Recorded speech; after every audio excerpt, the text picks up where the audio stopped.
Good morning, friends. Today I have come with a very important topic, that is emotional intelligence and professional success. This concept has been introduced in the 1990s. Emotional intelligence. You must have heard about emotional quotient as well as intelligent quotient. So, what intelligent quotient is? Intelligent quotient is related to your function of brain, how you are using your brain to solve any specific mathematical problems. It shows your intelligence. For example, your ability to concentrate, your intense focus towards a specific problem or towards a specific thing, better comprehension capabilities, analytical skills, and especially excellent memory. All these things come under intelligent quotient. Then what does it mean, that is emotional quotient? Emotional quotient is the ability to understand yourself. Your own emotional well-being is emotional intelligence. How you are able to identify your own emotions. How do you regulate your own emotions? We will be discussing many examples also during this video. Empathy. Empathy is how do you look at other people and how you are emotionally attached to them. It is called empathy. You are able to understand their problems by their perspectives. Social skills. So, if you see that all soft skills related part like social skills, your social skills are strengthened when your emotional quotient is higher. So this is very important concept. Let's see now what emotions are. Emotion is a complex experience of consciousness, bodily sensation, and behavior that reflects the personal significance of a thing, an event, or a state of affairs.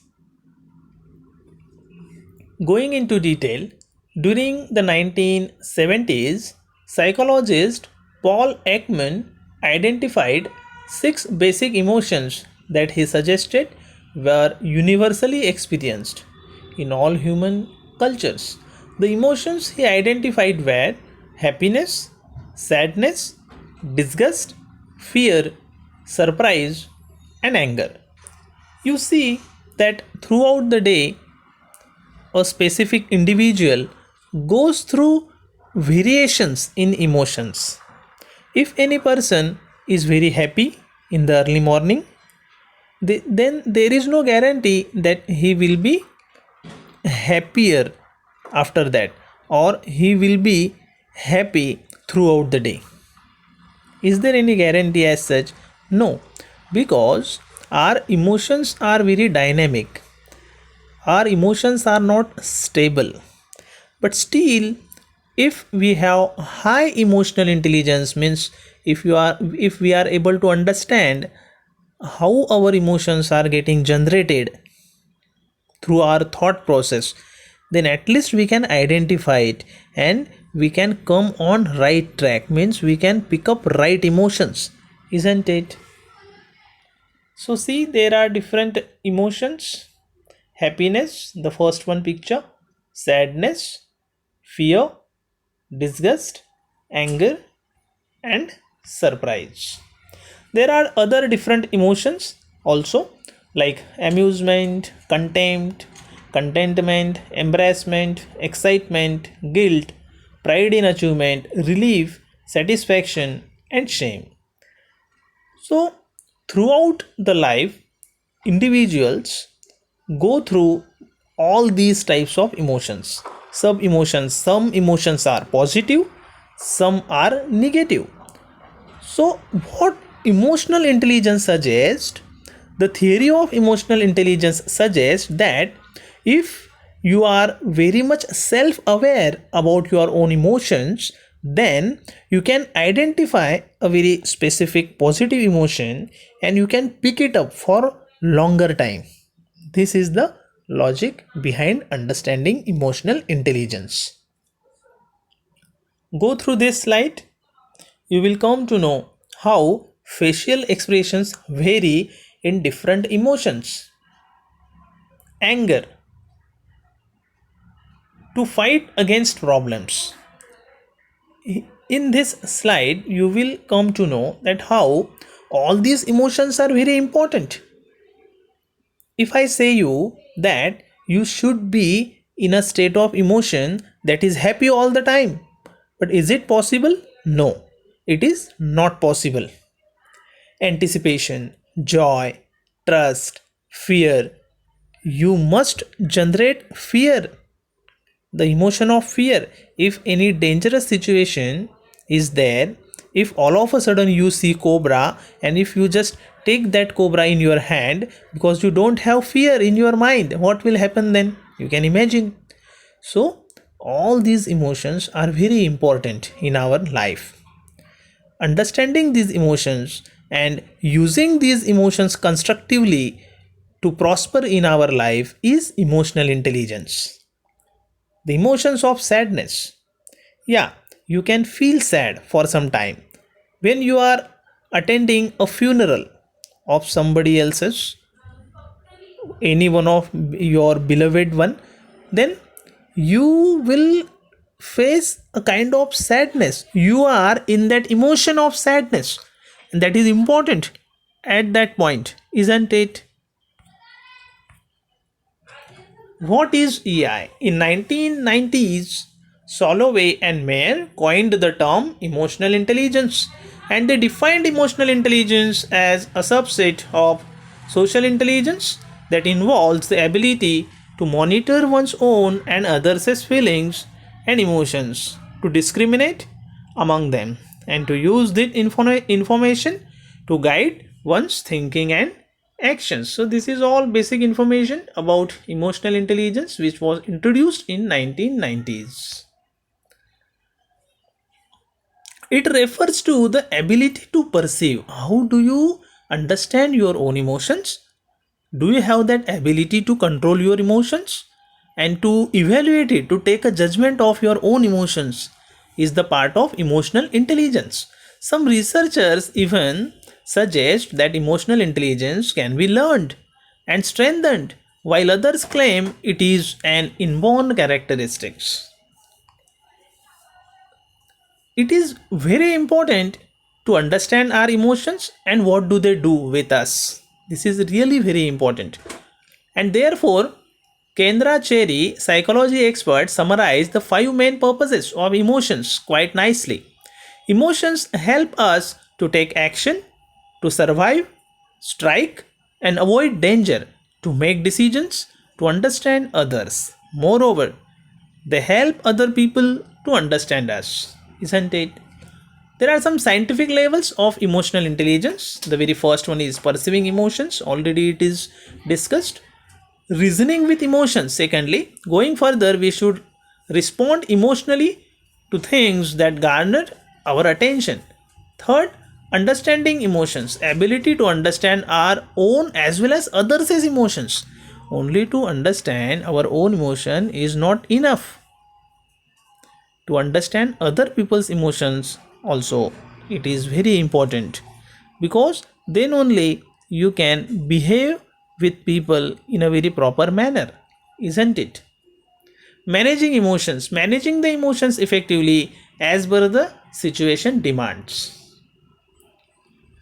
There are these four aspects in emotional intelligence. The first one is self awareness, understanding ourselves first, what type of emotions you generate. Social awareness, how do you understand other people. Then relationship management, how you nurture your relationship with others, taking help of your own understanding about your own emotions as well as other people's emotions. So You are managing yourself in all these levels. So, this is called self management. Now, let's check whether you are aware about your own self. Are you able to recognize, monitor, or modulate your feelings, thoughts, and behaviors? Say yes if you can. If you are able to recognize your emotions, are you capable to work on resolving the difficult issues from your upbringing? Are you comfortable when alone? You are able to build positive relationships with others. You can empathize with others. Can you? You treat people with kindness and respect. You don't fly off the handle. Your general mood is positive and upbeat. Difficult situations don't destroy you because you are aware of your abilities to overcome them. You feel, think, and act in ways you can be proud of. You know your SWOT analysis: S for strengths, W for weaknesses, O for opportunities, and T for threats.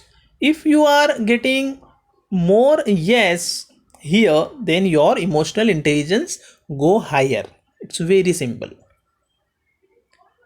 Are you connected with society? Social awareness.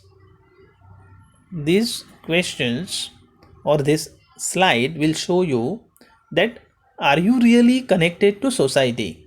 Understanding how others feel. Are you able to understand how the people around you feel? Considering others as perspectives. Do you use this sentence very often? I think you are right. Do you use this sentence? Ask a question. Practicing empathy. Expressing gratitude. Are you grateful towards your parents, towards your colleagues, towards the people who help you around? Appreciating others' strengths. If you find that some people have done a wonderful job, then do you appreciate them? You should appreciate. It shows your high emotional intelligence, friends. Motivating others and contributing to the well being of one's family, friends, community. So, in this scenario, I am sure that you must have understood the idea of social awareness. What relationship management is? You are not just a manager, Pichai says. You are a coach trying to get the best out of others. It is about empowering other people to succeed. This is a very famous quotation by Sundar Pichai. To lead effectively, you have to understand the person you are working with, not just the role they play. So, here Sundar Pichai has highlighted the importance of emotional intelligence, your relationship with other people, isn't it? Do you lead other? Are you a good team player? Do others get influenced by you? Do you maintain your relationship with people? Do you take extra efforts for long live relationship? Are you able to resolve any conflict and bring win-win solution? If there are many yes here, then it shows your high emotional intelligence. It's very simple. What self management is? It is self control, transparency in your thought process and your actions, your habits, adaptability, that you adapt with situation, whatever situation it is, you can adapt with that. It shows your adaptability. Achievement drive. You are highly motivated to do your work. And initiative. You do not wait for others and ready to go confidently. This all shows your discipline, your dedication towards your work, and it shows your high emotional intelligence. Definitely, EI, that is emotional intelligence, and professional success. There is a relationship between these two. If you are highly emotional, you are carrying highly emotional intelligence, then definitely it will help you to become a successful person.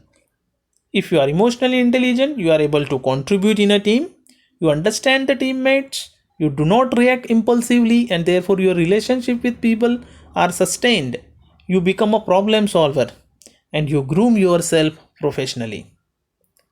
This is a very famous book by Daniel Goldman, Emotional Intelligence.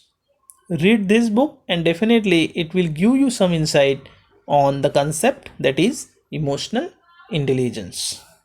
You don't have to control your thoughts, you just have to stop letting them control you. How wonderful it is. So in this session of emotional intelligence, this is my recommendation to all of you, that you shall not allow your emotions to control you, but you being an individual should identify your emotions, either positive or negative, and you should control these emotions in order to survive yourself in difficult situations, isn't it? How to understand our own state of emotions? It's a very challenging question. And here I am discussing about one technique as well. It is called 478 breathing technique. Here you need to count 4 when you are inhaling,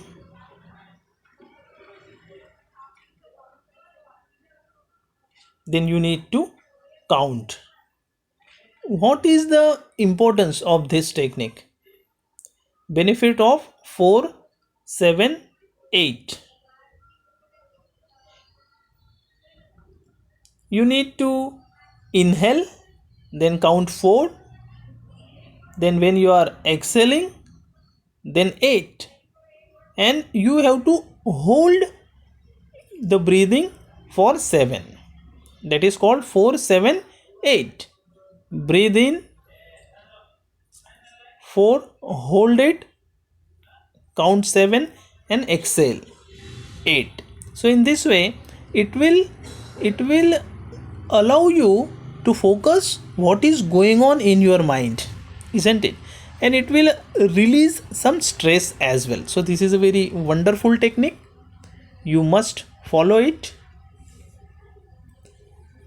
Then there are some other tips we are discussing here. Do physical exercise. This is very important nowadays. We see that how people earn a lot of money throughout their life, and then when they cross their 60, then mostly people suffer on the account of their health. So this is my kind advice to all of you, to spend at least half an hour on physical exercise. Do yoga, attend any gym, go outside in the early morning. You should run at least 1 kilometer every day. So this will bring drastic change in your stamina, in your physical condition. Practice meditation. You are practicing for your physical strength. Yes, good. But at the same time, what about your mind? What is running in your mind? It is also very important. So practice meditation. Have communication with the dear ones. It will definitely help you to feel secure. Listen to music, accompany nature, develop a good hobby. Patience is the most valuable key. So these are tips here in this session for all of you. If you follow all these tips, definitely you will not face any type of stress, and once you are feeling stress free, your emotional intelligence will go higher. So coming to the end of this session, I will recommend to follow all these tips. To repeat again, do physical exercise, practice meditation, have communication with the dear ones, listen to music, accompany nature, develop a good hobby, and lastly, patience is the most valuable key. Because what happens, most of the time we lose our patience. Controlling the emotions is not an easy job, so you have to practice patience as well. So with this thought, we are here to end this session. In case of any doubt, you can write in the chat box. Thank you very much.